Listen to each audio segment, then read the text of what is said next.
SVC Media.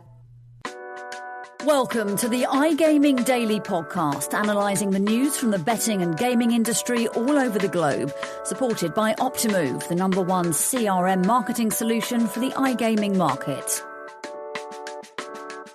Hi, welcome. I'm going to love today's podcast. I'm Andrea McGeachin. I'm the CEO of Neosurf, payments company in this industry, and I'm really happy to be here today. I'm introducing you to Craig Cornforth. Have I said that right, Craig? You did. Oh, I'm impressed with that. Before we start talking, we've got to talk about our sponsor. And it's Optimove, as it has been and always still is, supporting. So Optimove are the #1 CRM marketing solution for the gaming industry and the gaming market, and they're sponsors of today's podcast. Wonderful. Good morning. Yeah. How are you? I'm really good. Yeah. Delighted to be here. We should really tell the people listening how you and I first started to talk, because you were on a panel, and we'll talk about what you talked about then. And I was listening to you and couldn't quite cope with, are you a Geordie or are you a Scouser? And when we talked, we got to the point where you said, oh, well, I slow my Geordie accent down when I'm on a panel. So we discovered that if you take a Geordie accent and slow it down, it turns out to sound Scouse, right? It seemed that way. And the other thing I think we both very quickly recognised was that you became Scouser. I started talking my home language, yeah. Like Jimmy Nail, as we were speaking. Oh, yeah. And it's something that might obviously... happen today. It could. Yeah. Worse things could happen. Well, nobody else knows me in this industry with a Scouse accent, but I think we're about to find out. I'm privileged. Yeah, privileged. Now, you've got lovely stories to tell, and I just want you to start by telling us your story, in case people don't know it. Tell us your story. Right, it's something I'm very fortunate to do an awful lot of, obviously working in the industry now. Just over 3 years I've worked for Epic Global Solutions, a couple of different areas, but going back a bit as to how I got here, and I've been a user of the industry for most of my life, love gambling. Yeah. It sort of translated at the end of it into an addiction that led us into a really dark place. I've never held any grievance or a saying. I've never had a dog in the fight of blaming anybody for what happened to me other than myself, really. It was a huge sports fan, come from a large family in the northeast of England, all loved football, proper football, not how the Americans call it. Well, you know I don't agree with that, but that's all about team talk. That's the teams. We'll leave that one for the moment, exactly. And I'm always very competitive growing up. You know, there was 5 boys in the household. You had to win, and there was always a winner and a loser. Something I still don't have a problem with today. So I think that would be something that once professionally, I went into sales. I was a car dealer pretty much all of my life. Risk involved in that, something that I really enjoyed. But the emergence of online gambling really suited my personality. The challenge of that and the accessibility, I think, was the main difference for me. So it manifested in the end to try and shorten it down, because I'm aware that I can go on forever, to a gambling addiction, which I lost my house, my job, very, very nearly went to jail, had a suicide attempt on my own life, and ended up at 47 having to move back to my parents with essentially nothing, really. I had a really good job that I loved, I was very successful at, and I ended up stealing money from that business to fund what became my only thing in the world that was important to me, which was gambling. 7 years, just over 7 years ago, October the 7th, 2017 was my last bet. And for the last 3 and a bit years, I feel blessed, really, to be able to come and see the change in the industry since that time. Still a long way to go. Yeah. But in my role at Epic, I managed to work directly with industry, with operators. It's where we met in Malta. In Malta, yeah. And I think the interesting part of it for me in that particular panel that we were at, and we do a lot of them, we see each other a lot, was that there was maybe 200 people in an incredible venue, all looking in the same direction to try and make the industry better. I was the only person in that room who had a gambling addiction. So for the rest of that morning, every time it was mentioned, everyone looked at me, which was a bit strange. But it gives me opportunities like this, and I believe that not only can it be, is it a moral issue, a professional issue, a sustainable issue, but I'm more disappointed that I can't have a bet. I've been lost to the industry. Look what you're doing now. I agree. I was fascinated by that panel, which is why I came up. I was fascinated by the accent first, and then fascinated by the panel. I'm okay with that. That's good. Because that's Everyone where it is. needs an in, Andrea. Everybody needs an in. Yeah. And that's why I came and made a beeline for you. So, Exactly. Yeah. we had the conversation. But actually, that panel was quite fundamental. I've been to those symposiums, many of them. And it is a lot of people in the industry trying to work out what to do. Yep. How can I do that? What do the players want? How do they want to do it? And in America, it's... Wild They're West trying almost, to get to a point where they don't end up how we are in Europe Yep. and being told what to do. And we're actively working on that, Of and I'm course. onside of that. Yep. Some of the things that you and your colleagues do, though, is really smart. I was I can't remember the girl's name. I was in Toronto, and she's the Danielle. doctor. And she, Oh, no, Dr. Meg. yeah, and she Yep. just had an accident, so she Yeah. came up with the crutches. Yeah. So again, yours was the accident, hers was the crutches I first saw. But she talks about her relationship and her, I think, was it her brother or son that lost something? Right. And she talks about take that second breath. Yeah. There's things that you guys have that really can help feed information to people who might go down that path or Yeah. partway down that path. Agreed. I mean, it's certainly the ethos of our business is preventative, not, That's what I love about it, yeah. not reactive. Not out of ego or not because we say we know better than anyone. If anything, the opposite of that, really. Because we're not telling people. I think one of the it's sort of two-part to reply back to your points you made is, I'll come on to the North American market in a moment, but we're still not doing it right in the UK. We're still not doing it right for the UK-facing market. And my belief of that is from someone who's been very successful commercially in a number of areas throughout my career. I'm 53. I've worked since I was 15, so I've had 3 decades of working in different businesses. The gambling addiction part of my life's the smallest part of my life, really. Right. And it's quite often magnified and almost laser-focused looked upon as that's all we can talk about.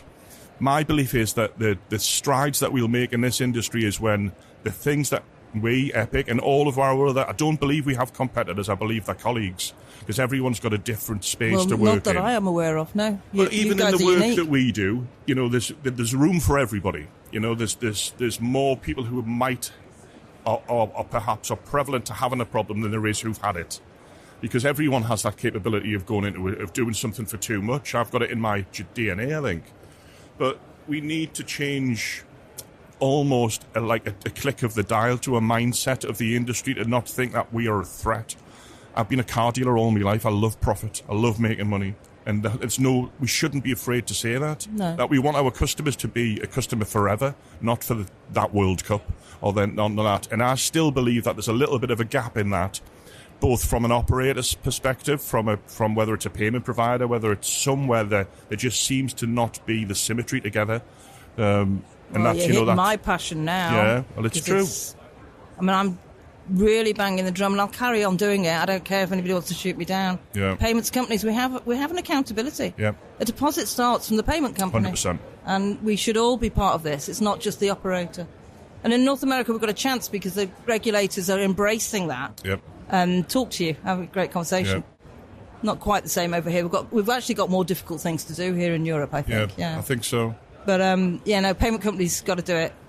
I used them, when I look back at it, and I use my lived experience from that in so much as that it feels like 70 years ago, not 7 years ago, when I look at the progress as we've gone on from almost every angle. I've been really, really fortunate to have worked with hundreds of customer-facing teams from Tier 1 operators all around the world, some of which have become really close friends and have asked for... I can never give advice because all I've got is proof of how badly I did it, but I can show how perhaps not to do it, what the potential could be. But there was only 3 people on Earth could see what happened to me, and that was myself. But unfortunately, I was in an eye of the storm then, and an addict doesn't see what he's doing, which is causing the problem as harm, because that was the only thing that made me feel human and normal. Right. Was the thing that was destroying us, and that's indicative of pretty much any addiction. It is, yeah. The second one would be my bank, who could see that I was transferring tens of thousands of pounds through, although I earned a lot of money. There was more money all of a sudden, and there was spikes and troughs and in transactions up and down. And the third one was the operator. And the joint responsibility between 3 of us, because it was all digital, it was all online gambling, my problematic gambling, and none of us did anything about it. And even if you want to look at it from the point of view that it was my fault, and I accept that fully, I've spoken to my bank, took a lot of begging, pleading, because they thought I was just going to say, I want my money back now, please. I just wanted to know whether it could happen today. And it could. Because of the account that I had, it can. Because and I class the bank in the payments piece of all of this. It's anybody to do with the money going into the operator. Yeah. They know. Yeah. I can see patterns. Of course. Well, their point was, because I had, by this stage, I had such a terrible credit score, I'd ruined it all. I had 27 payday loans, I had multiple credit cards, which had maxed out, and only about 18 months ago managed to get paid off. I had the worst bank account that you could get, so I couldn't borrow any money, I couldn't get an overdraft.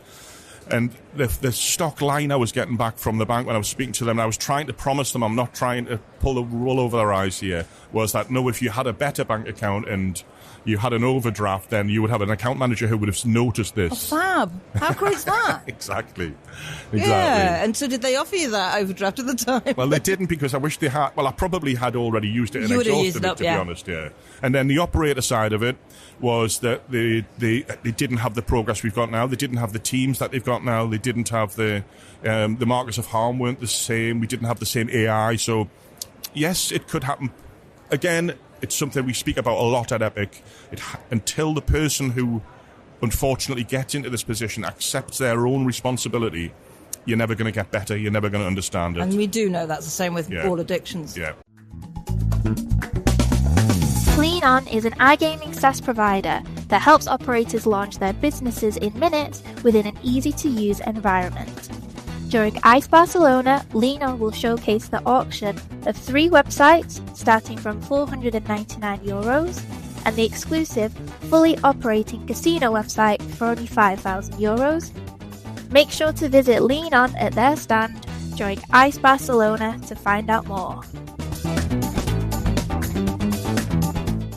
So prevention and education, absolutely, is where you guys come from. Yep. That every time I watch what you guys are doing, and hopefully we're going to be doing some things together. Absolutely.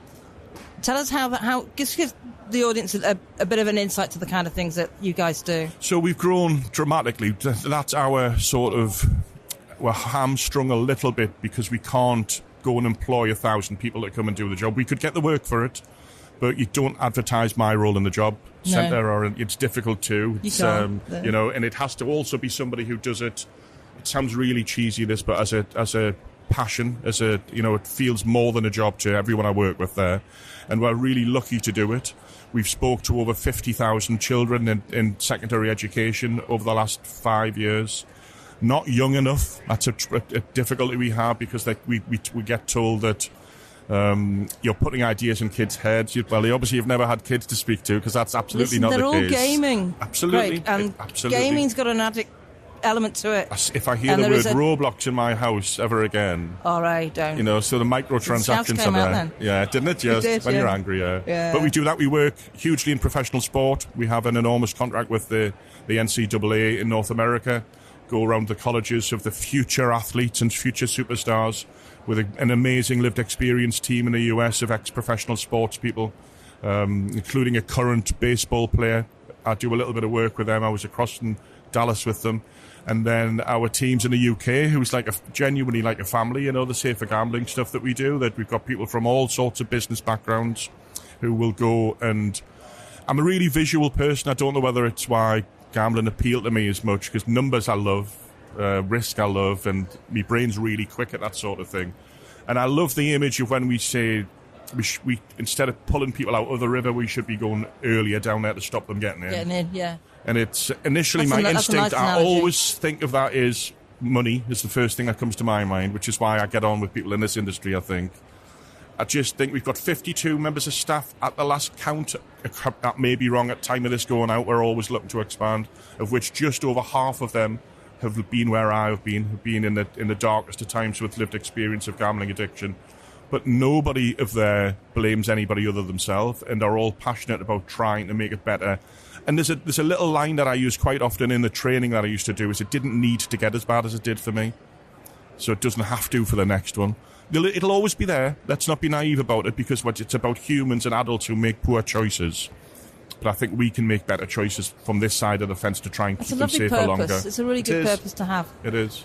And the operators are embracing that training for their own players, or there's too many involved with writing the checks and running the companies who look like me, who are people who've been in the industry in the good old or the bad old days, who still a little bit think we are going to come in with a Gideon Bible telling them how bad gambling is. And it's quite the opposite. It's quite the opposite. Trying to I haven't explain heard the word Gideon Bible in years. Well, that's because we're of a similar age, I think. Yeah, they're not in the hotel rooms anymore. No, they're not there anymore, are they? I do look still. There's nothing in the drawers There's anymore. not. Yeah. So it's just... and at times I have to temper my enthusiasm for it and not sound like I'm sort of tub-thumping to say gambling's great, because it is. And the prohibition hasn't worked since the dinosaurs roamed the earth, and I like to simplify things almost to the point where, are we saying, because I made a mess of my life through my own volition, perhaps could have been helped, that my mother can't go to the bingo now? Just doesn't make sense. Right. So my grandfather, my father's father, was a bookie for a period of his life. He did all sorts. We were Scousers and would make money as any way he could. Essentially, he was a wholesaler, but he took the time as a bookie. And my dad put a bet on the horses every single day. I grew up in a family that at tea time, it would be, did you win on the horses, Dad? Yeah. That was a natural conversation. Yeah, I get that. I think I bet on about 4 horse races a year, and that's kind of part of my family heritage of thinking, oh, that's what I'm doing. Yeah. But that was a habit.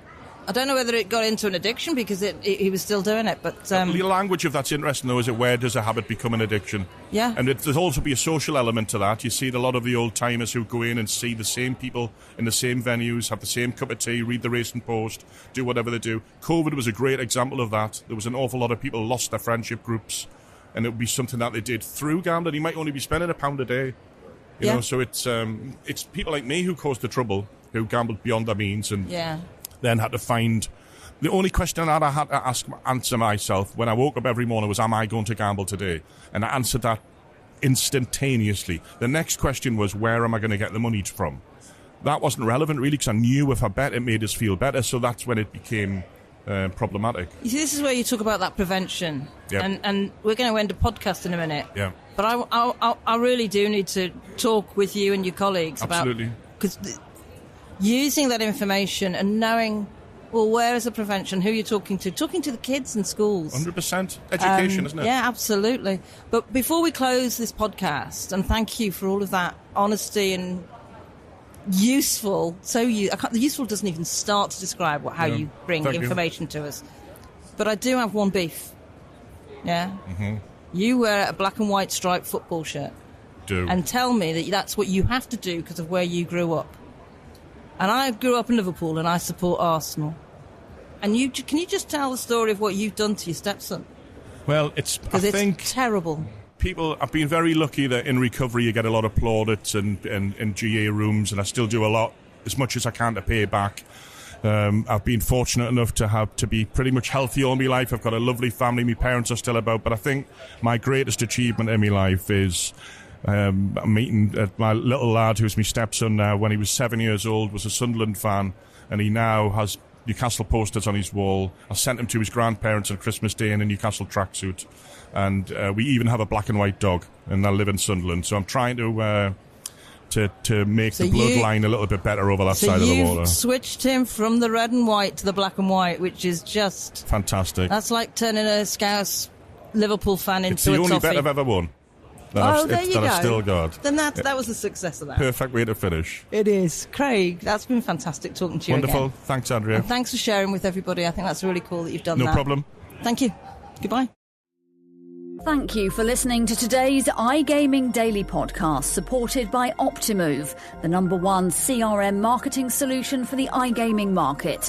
If you want to find out more about some of the subjects raised today, feel free to explore any of the sites in the SBC News network or check out the latest edition of the SBC Leaders magazine. Happy reading.